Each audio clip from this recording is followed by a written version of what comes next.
정년퇴직 후 꾸준한 수입, 노후에 딱 맞는 초간단 기술직 10선.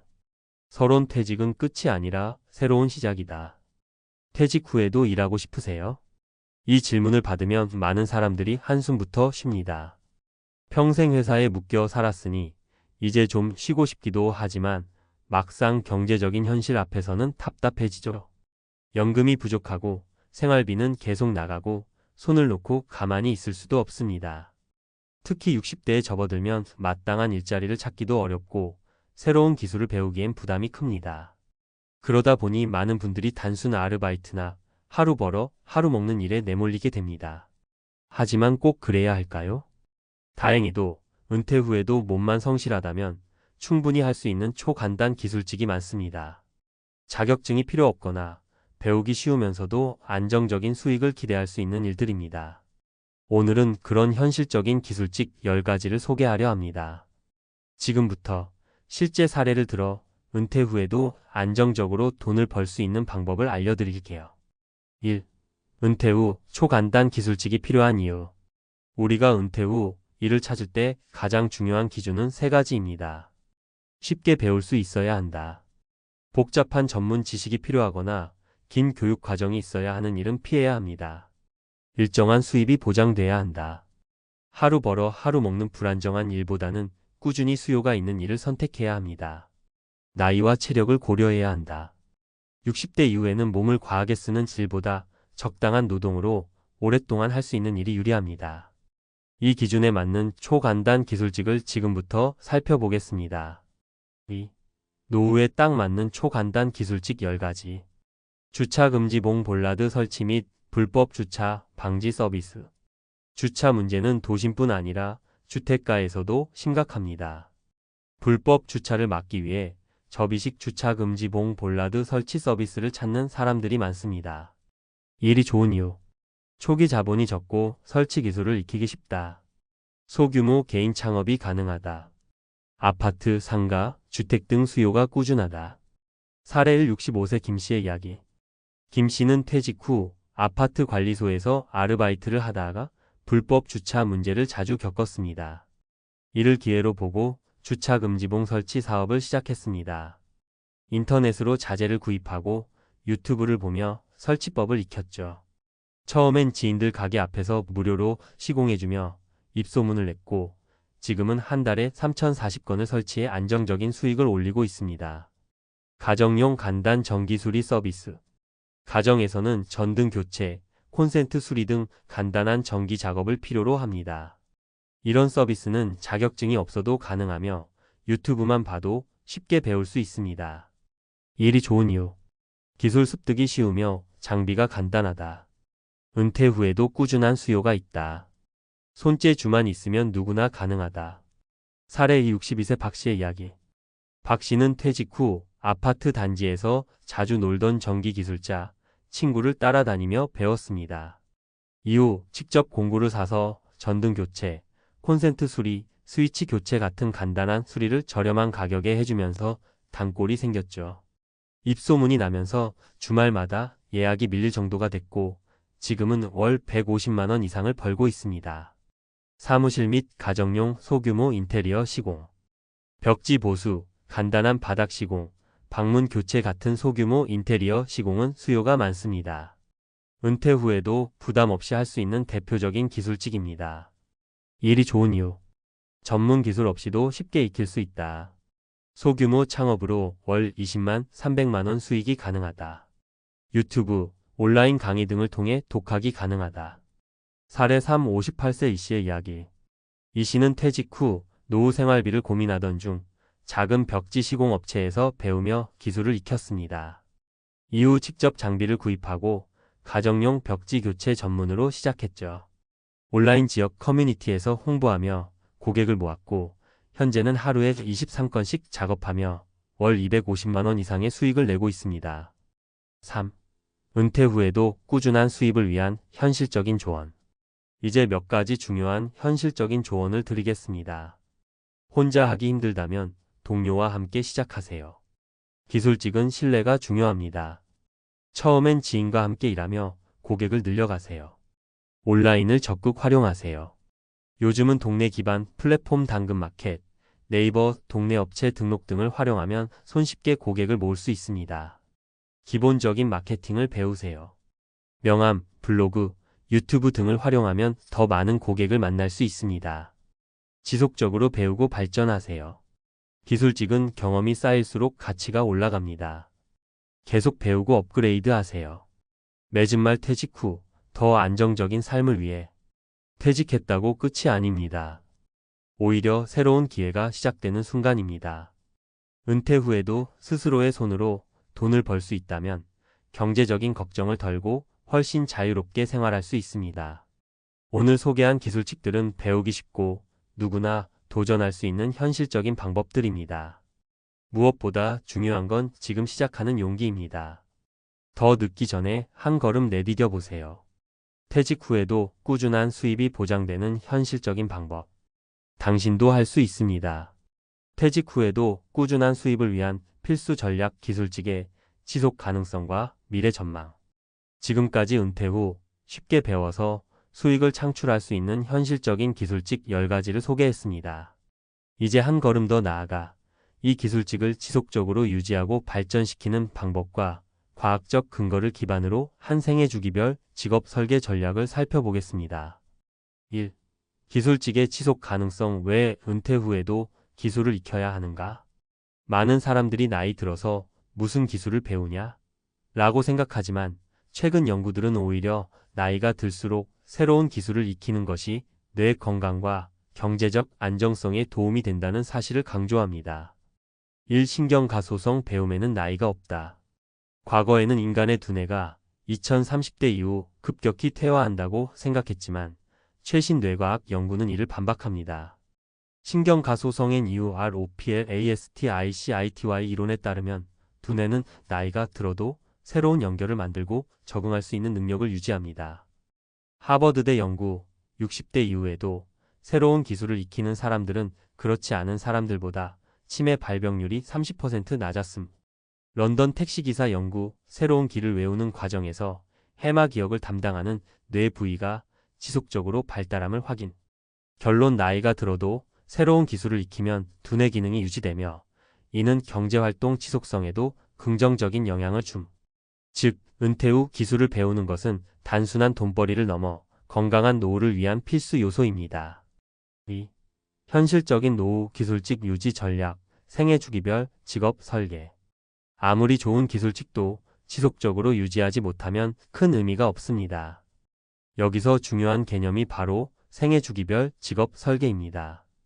1. 50대 60대 초반 적극적인 기술 습득 앤드 경험 쌓기. 새로운 기술 익히기 유튜브, 온라인 강의 활용. 소규모 프로젝트 시작, 친인척, 지인에게 무료 혹은 저렴한 서비스 제공. 초기 홍보 지역, 커뮤니티 당근마켓, 네이버 동네 업체 활용. 체력 고려한 업무량 조절 주 34일 근무로 시작. 실제 사례. 57세 어씨는 은퇴 후 가정용 간단 전기수리 기술을 익혀 소규모 일을 시작했다. 처음엔 무료로 시작했지만 6개월 뒤 단골이 늘면서 월 200만 원의 수익을 올리기 시작했다. 이 60대 중반 70대 경험을 활용한 일의 자동화. 기존 고객 유지 및 소개로 고객 확보.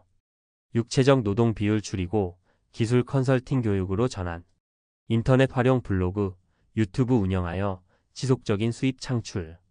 청년들과 협업하여 기술 전수 및 매출 분배 구조 마련. 실제 사례.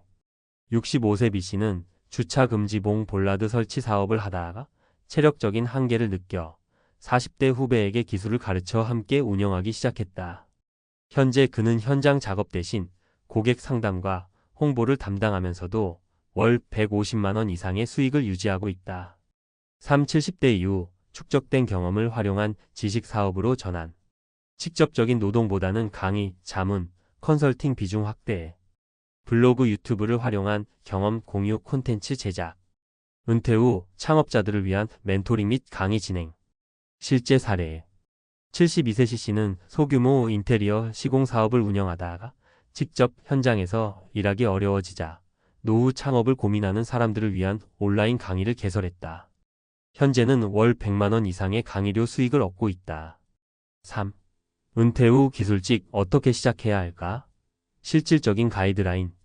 마지막으로 기술직을 시작하려는 분들을 위해 실질적인 실행 가이드를 제공하겠습니다. 1. 시작 전 체크리스트. 관심 있는 기술직 리스트업, 주차 금지봉 설치, 간단한 전기수리, 소규모 인테리어.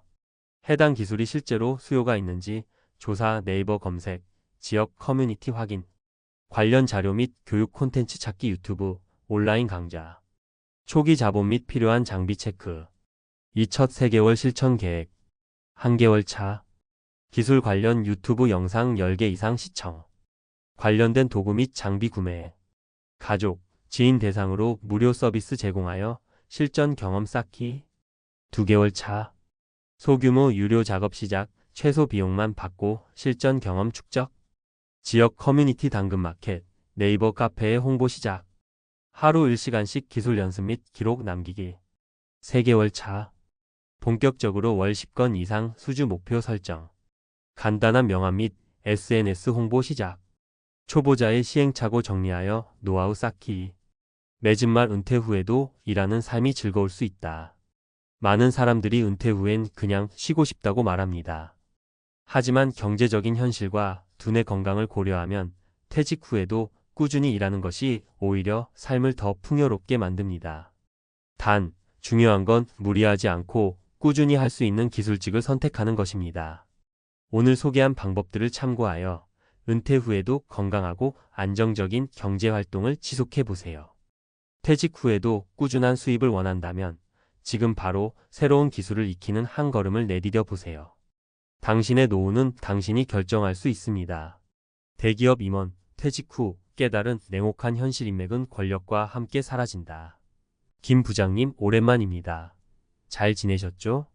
퇴직 후 몇 달 만에 옛 동료에게 전화를 걸었을 때 돌아온 건 어색한 침묵과 형식적인 인사였다. 한때 형님, 동생하며 격에 없이 지내던 사이였지만 이제는 김 부장님이라는 호칭이 어색하게 느껴졌다. 요즘 뭐하고 지내세요? 혹시 좋은 자리 있으면 소개 좀. 멋쩍게 본론을 꺼냈지만 돌아온 대답은 실망스러웠다. 요즘 경기가 어려워서. 괜찮은 자리가 나오면 연락드릴게요. 전화를 끊고 멍하니 허공을 바라봤다. 퇴직 전까지만 해도 수많은 사람들이 내 주변을 둘러싸고 있었다. 하지만 퇴직과 동시에 마치 마법처럼 사라져버렸다. 마치 내 가치는 오로지 대기업 임원이라는 직함에서 나왔던 것처럼. 이것이 바로 내가 퇴직 후 깨달은 냉혹한 현실이다. 인맥은 권력과 함께 사라진다. 씁쓸한 깨달음. 1. 내 가치는 직함이었나. 사례 1. 골프장 예약. 퇴직 전에는 주말마다 골프장 예약이 꽉 찼다. 하지만 퇴직 후에는 예약이 텅텅 비었다. 전에는 내가 전화 한 통이면 예약이 가능했던 골프장들이 이제는 죄송합니다. 예약이 꽉 찼습니다. 라는 말만 반복했다. 마치 내가 의리된 기분이었다. 사례 2. 동창회. 오랜만에 동창회에 참석했다.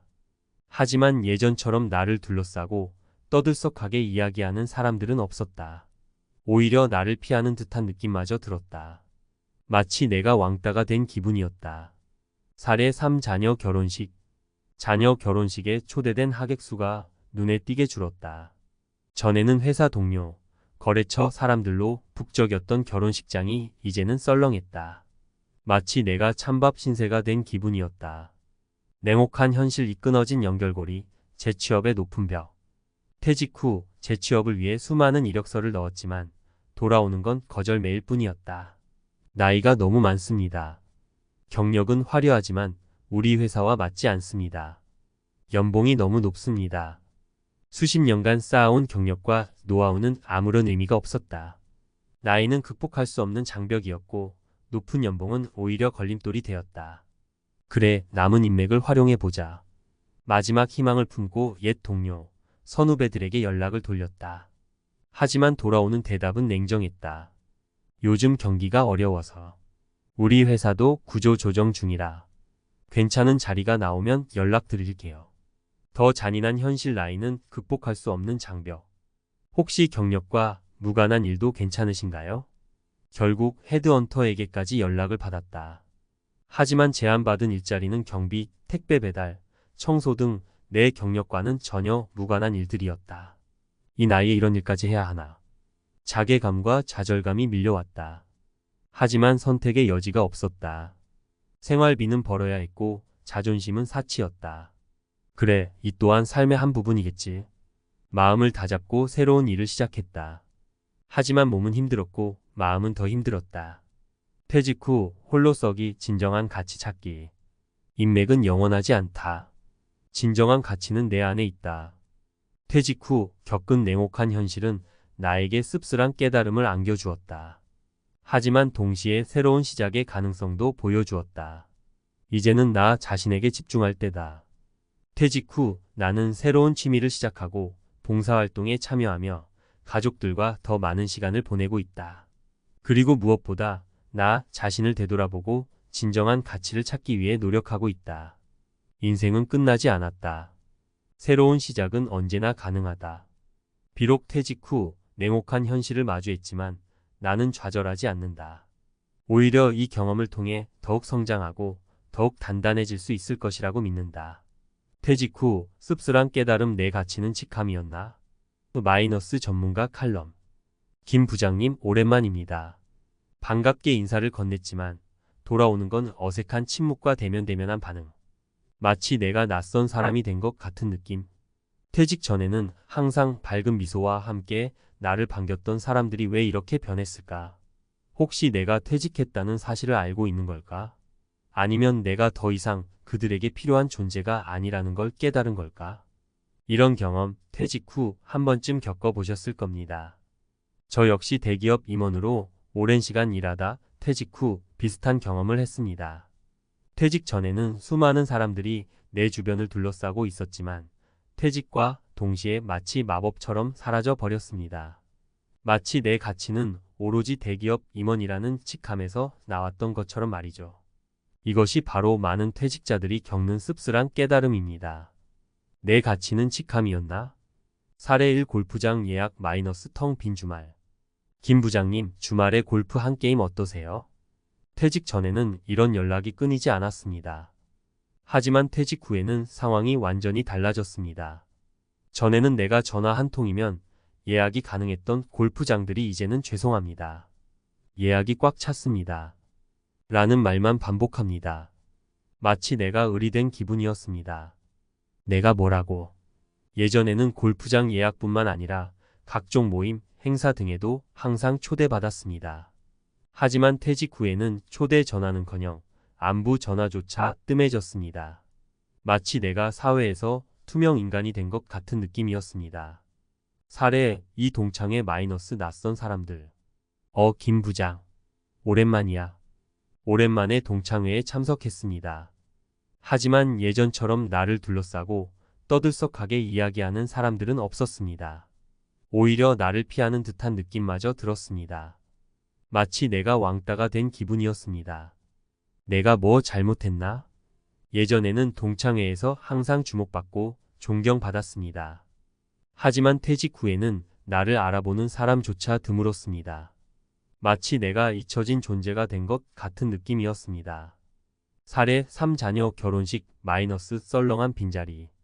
아버지 죄송해요. 회사 일 때문에 결혼식에 못 갈 것 같아요. 자녀 결혼식에 초대된 하객 수가 눈에 띄게 줄었습니다. 전에는 회사 동료, 거래처 사람들로 북적였던 결혼식장이 이제는 썰렁했습니다. 마치 내가 찬밥 신세가 된 기분이었습니다. 내가 뭐 부끄러운 일 했나? 예전에는 자녀 결혼식이 마치 내 인맥 잔치 같았습니다. 하지만 퇴직 후에는 축하해주는 사람보다 빈자리가 더 많았습니다. 마치 내가 쓸모없는 존재가 된 것 같은 느낌이었습니다. 퇴직 후 깨달음, 진정한 관계의 의미. 이러한 경험들은 퇴직 후 우리가 겪는 관계의 변화를 적나라하게 보여줍니다. 퇴직 전에는 우리 주변에 많은 사람들이 있었지만 그들 중 상당수는 우리의 직함과 권력에 이끌려 온 사람들이었습니다. 진정한 관계는 이해관계를 넘어선다. 퇴직 후 깨닫게 되는 것은 진정한 관계는 이해관계를 넘어선다는 것입니다. 직함이나 권력이 사라져도 변치 않는 관계, 그것이 바로 우리가 진정으로 소중히 여겨야 할 관계입니다. 퇴직은 새로운 시작이다. 퇴직 후 겪는 씁쓸한 깨달음은 분명 힘든 경험입니다.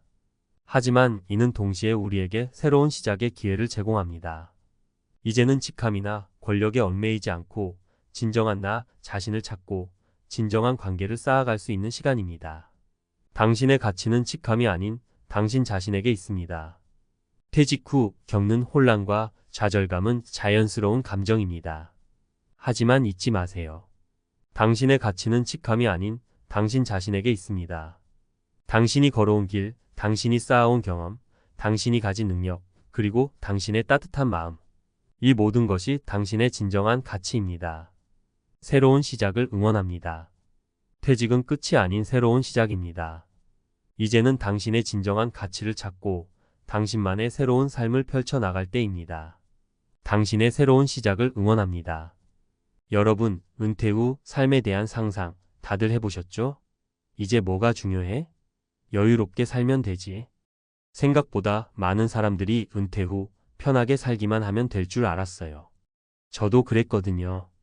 그런데요, 62세에 은퇴한 한 부부의 이야기를 듣고 나서 제 생각이 확 바뀌었습니다. 이 부부는 은퇴 전 모든 게 잘 풀리고 있겠지라고 생각했어요. 오랜 시간 각자 회사에서 열심히 일하며 자식들 키우고 집도 마련하고 그동안 고생했으니 이제 노후를 즐기면 되겠다고 생각했죠. 하지만 그들이 매달 꼭 필요한 금액은 300만 원과 2억 원이었습니다. 여러분 왜 그럴까요? 첫 번째 사례를 들어볼게요. 이 부부, 김 씨와 박 씨 부부는 62세에 은퇴를 맞이한 평범한 직장인들이에요. 김 씨는 대기업에서 35년을 일하고 퇴직금을 받았고, 박 씨는 공공기관에서 30년을 일한 후 퇴직했어요. 그들이 계산했던 은퇴 생활비는 매달 300만 원 정도였어요. 자녀들이 다 자립하고 더 이상 큰 부담도 없을 거라 생각했죠. 하지만 현실은 달랐습니다. 은퇴 후 첫 몇 달은 정말 행복했어요. 박 씨는 그동안 가고 싶었던 여행을 다녀오고 김 씨는 동호회 활동을 하며 여유를 즐겼죠.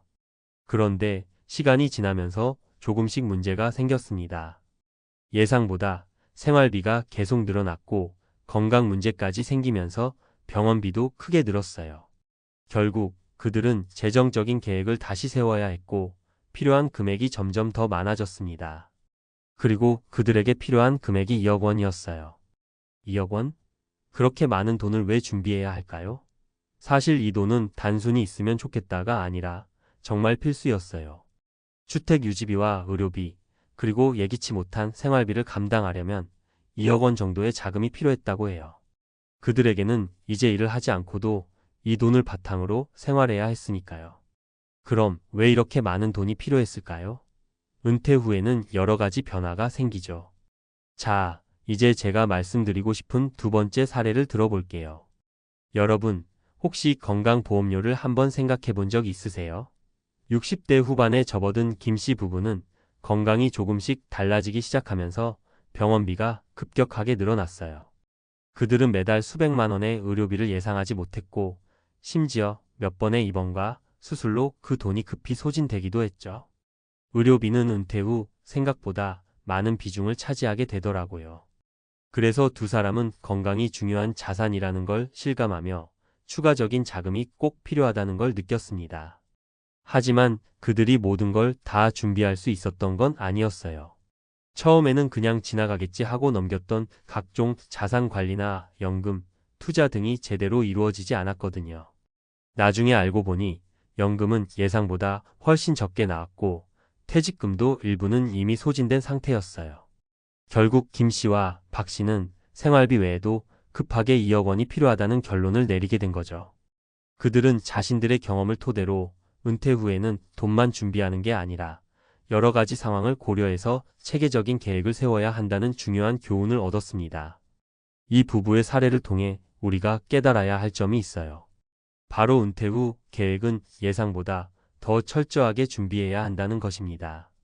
은퇴 후 사람들은 많은 것을 기대하지만 현실은 그리 호락호락하지 않아요. 물론 은퇴금을 준비하는 것도 중요하지만 예상치 못한 변수들 건강 문제나 생활비, 그리고 노후에 대한 불확실성까지 모두 고려한 재정적 준비가 필요하다는 점을 명심해야 해요. 세 번째 사례는 제가 한 친구에게 들었던 이야기예요. 그 친구는 60세에 은퇴한 후 자기 사업을 하겠다고 생각했죠. 그런데 사업을 시작하고 첫 해의 예상보다 더 많은 비용이 들었고 결국 사업이 망해버린 거예요. 퇴직금과 저축을 모두 투자했는데 1년 만에 모든 돈이 사라졌죠. 그는 그때 깨달았습니다. 은퇴 후에도 경제적으로 자립하려면 철저한 계획과 준비가 필수라는 걸 말이에요. 이 친구의 경험을 통해 우리는 단기적인 수익보다는 지속 가능한 재정 관리가 중요하다는 걸 배우게 돼요. 그리고 무엇보다 중요한 것은 은퇴 후에도 꾸준한 수입원을 확보하거나 최소한 생활비를 충당할 수 있는 금액을 준비하는 거죠. 이 모든 사례들이 여러분에게 시사하는 바가 있습니다. 은퇴 후 우리가 무엇을 할지, 어떻게 살지에 대해 많은 계획을 세우지만 그 계획은 결코 가벼운 것이 아니에요. 우리가 준비하는 것은 단순히 돈만이 아니라 예상치 못한 변화들에 대응할 수 있는 힘과 자원이기 때문이죠. 김 씨와 박 씨처럼 은퇴 후 필요한 자금은 매달 300만 원, 2억 원과 같은 구체적인 수치로 정의될 수 있습니다. 여러분도 자신만의 은퇴 계획을 세울 때 단순히 희망에만 의존하지 말고 현실적인 자산 관리와 철저한 준비를 하세요. 그래야 비로소 은퇴 후에도 행복한 삶을 누릴 수 있습니다. 이제 전문가의 시각에서 은퇴 후 재정 관리를 좀 더 구체적이고 실용적으로 풀어보겠습니다. 은퇴 준비가 왜 중요한지, 어떻게 구체적으로 자산을 관리해야 하는지, 그리고 우리 모두가 실천할 수 있는 팁들을 나누고 싶어요.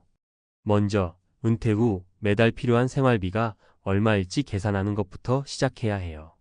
김 씨 부부처럼 은퇴 후 매달 300만 원이 필요하다고 가정했을 때 이 금액이 어떻게 산출되는지 알아야 해요. 매달 300만 원은 기본적인 생활비, 즉 식비, 의료비, 교통비 등 꼭 필요한 비용들을 말하는데요. 그런데 여기서 중요한 건 예상치 못한 지출들이 있을 수 있다는 점입니다. 예를 들어 김 씨 부부처럼 갑작스런 건강 문제로 병원비가 늘어나거나 자녀들로부터 금전적인 지원을 요청받는 경우도 있을 수 있어요. 따라서 기본적인 생활비에 최소 2030% 정도 여유를 두고 계획하는 것이 좋습니다. 즉, 매달 400만 원 정도는 준비해 두는 게 안전하죠. 그 다음 2억 원을 준비해야 하는 이유는 무엇일까요? 대부분 은퇴자들이 놓치는 부분이 바로 불확실성입니다. 예기치 않은 사건들이 일어날 때 충분한 자금이 없다면 경제적으로 매우 어려운 상황에 빠질 수 있어요. 예를 들어 주택의 수리 비용이나 장기적인 의료비, 혹은 예상보다 빠르게 떨어지는 자산 가치를 감당하려면 2억 원 같은 큰 금액이 필요할 수 있습니다. 또한 자녀들이 결혼을 하거나 학자금을 지원해야 할 경우 이러한 예상 외의 비용도 준비해 둘 필요가 있어요. 그렇다면 어떻게 자산을 관리해야 할까요? 첫 번째 팁은 다양한 수입원을 확보하라는 거예요. 은퇴 후 한 가지 수입에 의존하기보다는 다양한 수입원을 확보하는 것이 좋습니다. 예를 들어 퇴직금 일부를 안정적인 주식이나 펀드에 투자해두고 나머지 자금은 예금이나 채권에 분산 투자하는 방법이 있어요. 이렇게 하면 리스크를 분산시킬 수 있고 시장 변동성에 따라 안정적인 수익을 기대할 수 있습니다. 예를 들어 한국의 평균 은퇴 후 수익률을 보면 60대 이상 은퇴자들이 은퇴 후 평균적으로 23%의 수익률을 기록했다고 해요. 물론 개인의 투자 성향이나 시장 상황에 따라 차이가 있을 수 있겠지만 은퇴 후에는 위험을 최소화하려는 접근이 필요합니다. 두 번째 팁은 연금 수령 시기를 조정하라는 겁니다. 국민연금이나 퇴직연금의 수령 시기를 늦출 수 있다면 연금액을 크게 늘릴 수 있어요. 예를 들어 국민연금을 1년, 2년 늦추는 것만으로도 매달 수령액을 1020%까지 늘릴 수 있습니다. 이는 예상보다 훨씬 더 많은 자금을 안정적으로 받을 수 있게 해주는 전략이죠. 물론 이를 위해서는 최소한의 생활비를 다른 방식으로 커버할 수 있는 자금이 필요하지만 연금을 최대한 활용하려면 시기를 잘 조정하는 것이 중요합니다. 세 번째 팁은 보험을 철저히 관리하라는 거예요. 많은 은퇴자들이 의료비에 큰 부담을 느끼고 있는데 특히 예상치 못한 질병이나 사고로 인해 갑작스런 의료비가 발생하는 경우가 많습니다. 이럴 때 가입한 건강보험이나 실손보험이 제대로 작동하지 않으면 큰 위기가 될 수 있어요. 그러니 은퇴 전에 자신의 보험 내용을 꼼꼼히 점검하고 필요하다면 추가로 가입할 것을 권장합니다. 예를 들어 암보험이나 장기 요양보험 같은 것을 미리 준비해두면 만약의 상황에 큰 도움이 될 수 있습니다. 그렇다면 실전에서 어떻게 이 모든 계획을 실행할 수 있을까요? 김 씨 부부와 같은 경우 2억 원을 준비하기 위한 구체적인 방법은 무엇일까요? 김 씨 부부가 62세에 은퇴하면서 필요한 자금을 마련하기 위해 첫 번째로 한 일은 자산의 분산 투자였습니다. 그들은 퇴직금 일부를 안정적인 연금 상품에 투자하고 나머지 자금을 부동산과 주식에 분산시켰습니다. 주식은 초기에 조금 위험할 수 있지만 그들은 안정적인 배당주를 선택하여 꾸준한 수익을 얻을 수 있었고, 부동산은 그 지역의 발전 가능성을 고려해 장기적인 투자로 접근했죠. 결국 이 방식으로 매달 300만 원 정도의 생활비를 커버할 수 있었고, 나머지 자금은 계속해서 자산으로 불어났습니다. 이 과정에서 중요한 점은 위험을 최소화하면서도 자산을 늘리는 방법입니다. 위험을 감수하지 않고 안정적인 수익을 추구하려면 은퇴 자금을 관리하는 데 있어 다양한 전략이 필요합니다. 예를 들어 고위험 고수익을 추구하기보다는 안정적인 수익을 추구하는 방향으로 자산을 분산 투자하는 것이 중요해요. 마지막으로 드리고 싶은 조언은 예상하지 못한 지출에 대비하라는 거예요. 은퇴 후 예기치 않은 지출이 얼마나 큰 부담이 될 수 있는지 상상하기 어렵지만, 여러분도 김 씨 부부처럼 예상치 못한 사건들이 발생할 수 있다는 점을 꼭 염두에 두셔야 해요. 즉, 비상금도 충분히 마련해두고 그 돈을 긴급 상황에 대비해 언제든지 사용할 수 있도록 계획하는 것이 매우 중요합니다. 결론적으로 은퇴 후 안정적인 생활을 위해서는 철저한 자산 관리와 계획이 필요합니다.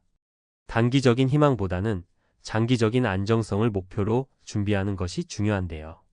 은퇴 후 2억 원과 매달 300만 원이 필요했던 김 씨 부부처럼 여러분도 철저한 준비로 행복한 은퇴 생활을 즐기실 수 있습니다.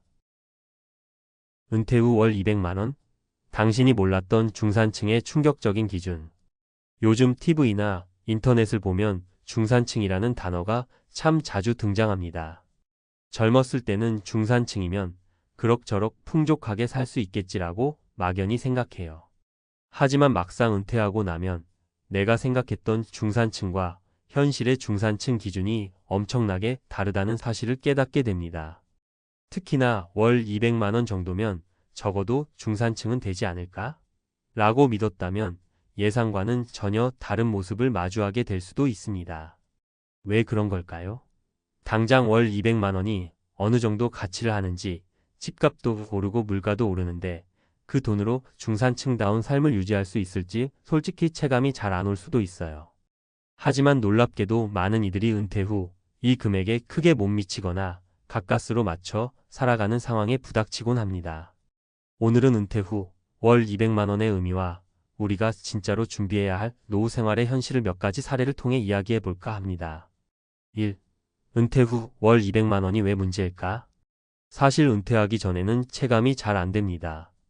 직장 생활을 할 때는 매월 급여가 꼬박꼬박 들어오고 나중에 퇴직금도 있고 국민연금도 나오겠지라고 대충 생각하기 쉽죠. 그런데 실제로 은퇴가 코앞으로 다가오면 현실이 달라집니다. 국민연금만 놓고 보면 받는 금액이 개인마다 정말 큰 차이가 있습니다. 어떤 분은 매달 90만 원 정도를 받고 어떤 분은 40만 원도 안 되는 경우도 있어요. 물론 그 이상 받는 분도 있지만요. 그러다 보니 퇴직금이나 개인연금 혹은 자산운용으로 월 200만 원 정도를 만든다고 해도 생각보다 생활비가 빠듯해질 수밖에 없습니다. 여기에 더해 문제는 물가 상승입니다. 과거에는 200만 원으로도 충분하다고 느꼈을 수 있지만 지금은 고정지출관리비, 공과금, 보험료 등을 빼고 나면 여유 자금이 확 줄어듭니다. 병원비도 무시할 수 없고요. 은퇴 생활을 길게 잡아 2030년 넘게 본다면 점점 나아질 거라는 보장은커녕 오히려 더 힘들어질 가능성이 큽니다. 2. 사례 1. 35년 직장생활 후 막상 은퇴해보니 젊을 때는 오히려 돈 쓸 일이 많았는데 은퇴하면 집에서 지내니 더 적게 쓰겠지? 하고 안심하셨던 김종수 가명 65세 씨의 예를 들어볼게요. 김 씨는 35년 가까이 성실히 직장 생활을 했고 퇴직금과 국민연금을 포함해 노후 자금을 모아 월 200만 원 정도를 마련했습니다. 그런데 막상 퇴직하고 보니 한 달에 들어가는 돈이 훨씬 많더라는 겁니다. 관공서 일도 보러 다니고 지하철도 타고 자가용 기름값도 들고 병원 한번 가려고 하면 진료비와 약값이 계속 나가죠. 그뿐만이 아닙니다. 자녀들이 완전히 독립하지 못했다면 용돈이 나갈 수도 있고 손주가 생기면 기쁘면서도 또 돈이 들죠. 여기에 더해 35년 동안 일하면서 쌓인 피로와 스트레스를 풀고자 이제라도 여행 좀 다니고 배우고 싶은 취미 활동도 해보자 해서 계획을 세웠는데 막상 비용을 따져보니 엄두가 안 납니다. 월 200만 원으로는 이런 여유로운 노후 같은 걸 꿈꾸기엔 부족하다고 느끼게 되죠. 결국 김 씨는 한 달에 200만 원이면 충분하겠지? 라는 막연한 믿음에서 벗어나지 못했고 준비하지 못한 채 은퇴했다가 현실의 벽을 실감하고 있습니다. 결국 지금은 시간제 알바를 뛰면서 월급 70만 80만 원을 추가로 마련해 그제야 조금 숨통이 트인 상태예요. 3. 사례 2주택연금으로 근근히 버티는 부부 이야기. 이번에는 60대 중반 부부인 박영호 가명, 66세 이선희 가명, 64세 부부의 사례입니다. 이 부부는 작은 아파트 한 채를 가지고 은퇴를 맞이했어요. 뚜렷한 현금 수입원이 없다 보니 결국 주택연금을 선택했습니다. 매달 100만 원 정도가 나오는데 여기서 국민연금 합쳐서 총 160만 원 정도 수령하고 있죠. 그러면 160만 원이면 중산층까진 아니어도 적당히 살만하지 않아? 하고 생각할 수도 있습니다. 문제는 그분들이 생각했던 노후의 모습이랑 실제로 주택연금 받으면서 사는 삶이 달라도 너무 다르다는 겁니다. 일단 목돈을 쓸 일이 생길 때가 골치 아파요. 갑자기 치과 치료가 필요하거나 몇백만 원 금방 깨집니다. 가족 중 누가 아프기라도 하면 병원비 부담이 큽니다. 주택을 담보로 연금을 받는 구조다 보니 집을 매각하거나 추가로 대출받기도 복잡하고요. 결국 생계비에 이리저리 지출이 늘어나면서 우리가 생각했던 여유로운 여행도 문화생활도 도대체 언제 해보냐라는 하소연이 나오게 됩니다. 은퇴 전엔 우리는 그래도 집 한 채 있으니 노후엔 중산층 정도 되겠지라고 믿었지만 막상 주택연금만으로는 기대했던 삶의 수준에 훨씬 미치지 못한다는 거죠. 되레 매달 고정적으로 빠져나가는 병원비, 각종 보험료, 관리비 등을 걱정하며 삽니다. 4. 사례 3. 개인연금 국민연금 투잡으로 다변화한 60대. 하지만 모든 은퇴자가 힘든 상황에만 처해 있는 건 아닙니다. 최미정 가명 62세 씨는 조금 다른 경우예요. 직장 생활을 하면서 국민연금뿐 아니라 개인연금을 2개나 들어뒀고 50대 후반에 퇴직하면서 받은 퇴직금 일부를 주식이나 적금 그리고 작은 부동산 투자로 분산해놨습니다. 최 씨의 월 수입 구조를 보면 국민연금에서 약 80만 원, 개인연금화에서 60만 원, 개인연금비에서 40만 원 정도, 그리고 부동산 임대 수익으로 3,040만 원 정도가 나옵니다. 그래서 기본적으로 200만 원 전후의 현금 흐름이 확보되죠. 여기에 더해 본인이 좋아하는 취미홈 베이킹을 활용해 동네 마트에 간단한 쿠키를 납품하거나 지인들에게 판매하여 매달 30만 50만 원 정도를 추가로 벌고 있습니다. 그러니 월 230만 250만 원 정도가 꾸준히 확보되니 일단 가정 경제가 덜 불안하죠. 생활비도 나름 여유가 있고 여행도 1년에 2-3번은 다녀옵니다. 자녀들이 결혼할 때 목돈이 필요해도 큰 무리는 없었대요. 최 씨의 경우는 은퇴 시점 이전부터 꾸준히 돈이 나오는 파이프를 여러 개 만들어 두었기 때문에 가능한 시나리오입니다. 이분의 이야기가 시사하는 바는 월 200만 원을 확보하더라도 어떻게 준비하느냐에 따라 삶의 질이 달라진다는 겁니다. 즉, 단순히 국민연금 얼마, 퇴직금 얼마나 모아서 200만 원 만들자가 아니라 리스크를 분산하고 다양한 수입원을 만들어 놓는 전략이 중요하다는 거예요. 5. 중산층의 기준은 생각보다 높다. 통계적으로 보면 2인 가구 기준으로 최소 생계비가 180만 200만 원 전후라는 자료도 종종 언급됩니다. 여기에 병원비, 여가비용, 경조사비 등이 붙으면 실제 필요 금액은 더 올라가죠. 결국 중산층이라 부를 만한 생활 수준을 갖추려면 단순히 밥 먹고 집 유지하는 데만 드는 돈이 아니라 어느 정도 여유 자금이 있어야 합니다. 그래서 월 200만 원은 은퇴 후 최소 생활비 정도로 보는 시각이 많습니다. 문제는 은퇴 생활이라는 게 해가 갈수록 지출 항목이 달라지고 커질 수 있다는 거예요. 건강이 갑자기 나빠지기도 하고 예상치 못한 가족 문제나 주거, 환경 변화로 목돈이 필요할 수 있습니다. 게다가 물가가 오르면 200만 원이 10년 뒤에는 지금의 200만 원만큼 가치가 없을 수도 있고요. 6. 어떻게 대비해야 할까? 1. 다각적인 수입원 확보. 사례 3에서처럼 국민연금 외에도 개인연금이나 적절한 금융투자, 취미를 통한 소규모 수입 등 여러 파이프라인을 확보해야 합니다. 한 곳에 의존하면 변수가 생겼을 때 대책이 없어요. 이 은퇴 후에도 작은 일자리를 활용. 체력이 허락한다면 주 23일 정도의 파트타임 일자리나 재택근무 혹은 온라인 강의나 컨설팅 등 다양한 형태로 일을 계속해보는 것도 방법입니다. 월 50만 100만 원의 추가 소득은 정말 큰 차이를 만들어줍니다. 3. 절약보다 효율. 막연히 노후엔 아껴 써야지라고만 생각하는 게 아니라 어떤 지출을 줄이고 어떤 지출을 가치 있게 쓸까를 고민해야 합니다. 예를 들어 건강 관련 지출 운동, 검진은 초반부터 꾸준히 투자하면 오히려 큰 병원비를 줄일 수 있어요. 문화생활도 무조건 줄이는 게 아니라 값싸고 의미 있는 프로그램을 잘 찾아 즐기는 식으로 효율을 높이면 됩니다. 4. 주거 문제 신중하게 검토. 집 한 채를 가지고 주택연금을 받을지, 더 작은 곳으로 이사의 차액을 노후 자금으로 활용할지, 혹은 자녀와 동거를 택할지 등등 미리 여러 가지 시나리오를 따져봐야 합니다. 내 집이 있다고 해서 무조건 안심할 수도 없다고 해서 무조건 불안한 것도 아니니까요. 7. 노년에도 중산층다운 삶은 어떻게 가능할까? 결국 핵심은 준비입니다. 은퇴 5년 전, 10년 전부터 작은 습관 하나하나를 바꿔나가야 해요. 가령 40대에 접어들었다면 당장 오늘부터 통장 내역을 살펴보고 내가 매달 저축 투자하고 있는 금액이 은퇴 후 어느 정도 월 수입으로 전환될 수 있을까를 가늠해 봐야 합니다. 국민연금 추후 수령액을 미리 조회해보고 예상보다 적다면 어떻게 보완할지도 고민해야 하죠. 이런 과정을 거치면 월 200만 원이면 충분하겠지라는 안일한 생각에서 벗어나게 됩니다.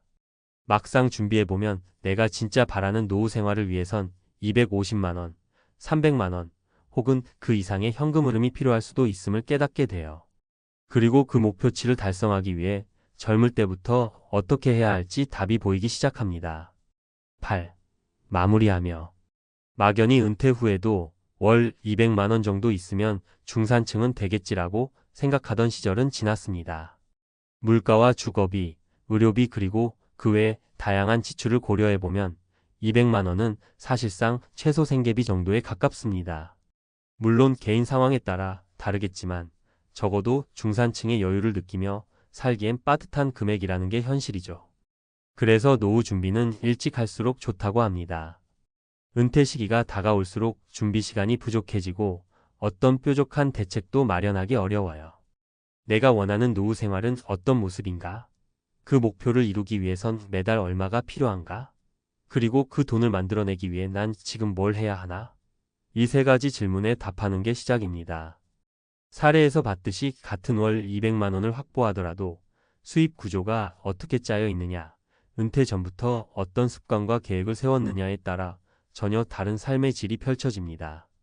이 글을 읽는 분들이라면 너무 늦었다고 생각하지 말고 지금부터라도 작은 걸 하나씩 점검해 보세요. 작은 변화가 결국 10년 후, 20년 후 큰 차이를 만들어낼 수 있습니다. 난 집 한 채 있는데 국민연금도 들어가는데 뭐 어떻게든 되겠지라고 생각하시나요? 김종수 씨나 박영호 이선희 부부처럼 실제로 부닥쳤을 때 어떻게든 되긴 하는데 내가 원한 노후는 아니잖아 라며 괴로울 수도 있어요. 지금부터 하나씩 준비한다면 분명 최미정 씨처럼 어느 정도 여유와 안정을 누리며 살아갈 수 있을 겁니다. 여러분이 진정으로 원하는 노후, 그 중산층 이상의 삶을 위해서라면 지금부터라도 월 200만 원이 주는 의미를 다시 생각해보고 구체적으로 준비에 나서보세요. 늦었다고 생각할 때가 가장 빠른 때라는 말도 있으니 말이죠. 우리가 원하는 노후의 삶 그냥 오지 않는다. 지금부터 만들어 가야 한다.